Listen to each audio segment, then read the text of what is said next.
Du 18 au 21 octobre dernier, sous la coupole de la Bourse de commerce, Catalogue accueillit cette année pour sa 4e édition une quarantaine de galeries under the radar, mais aussi confirmées. Ainsi, les galeries françaises et internationales investirent sous un dôme imposant un espace d'exposition de plus de 1000 m². Fidèle à sa ligne directrice, s'articulant autour de l'avant-garde, de l'émergence, de la découverte, mais bien évidemment aussi de la diversité, la foire s'est imposée comme un rendez-vous d'art contemporain incontournable. Construisant un lieu d'échange entre les galeries, les institutions, mais aussi bien évidemment les collectionneurs, Catalogue a su, et ceci depuis son lancement, créer une dynamique entre tous les acteurs du monde de l'art et de la culture. Dans sa logique d'ouverture à l'étranger, Catalogue présentera bientôt sa prochaine foire internationale à New York, et ceci du 10 au 13 mai 2013, avec une sélection de 40 galeries, tant françaises qu'internationales. Celle-ci s'inscrivant bien évidemment dans la continuité de l'édition parisienne. Catalogue exportera en effet aux États-Unis, à New York, dans la Grande Pomme, sa vision novatrice de l'art contemporain.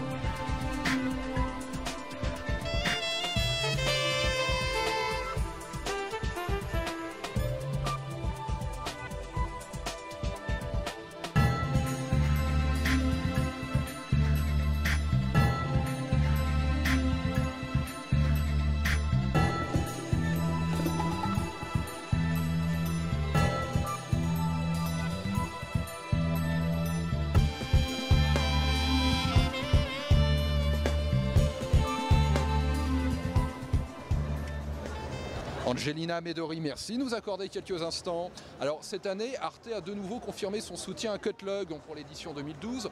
Alors quels étaient les enjeux, les spécificités pour l'année? Arte est à nouveau partenaire de Catalogue pour la 2e année.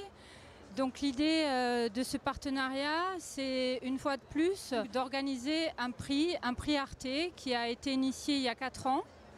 L'idée étant de se trouver au moment de la FIAC.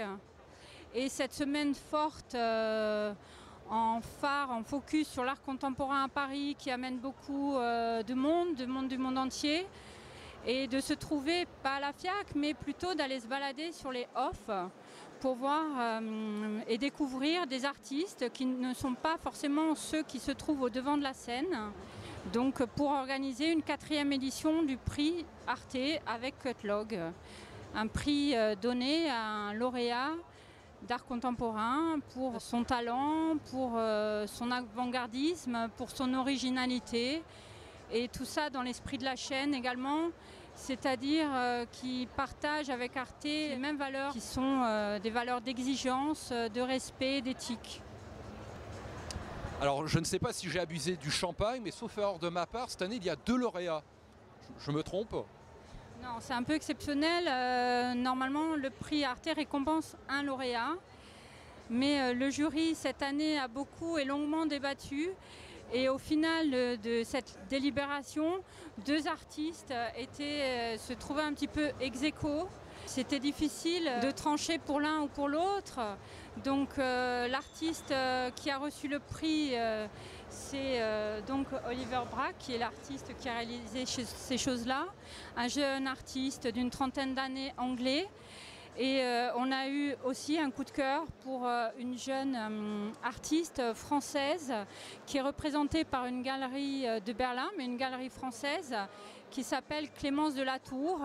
C'est une très jeune fille qui a à peine plus de 20 ans. C'était bien que le jury soit contenté dans ses choix et que les 2 coups de cœur qui sont restés au final de ce jury, dans les choix du jury cette année, soient récompensés. Et un petit coup de pouce à cette jeune artiste également.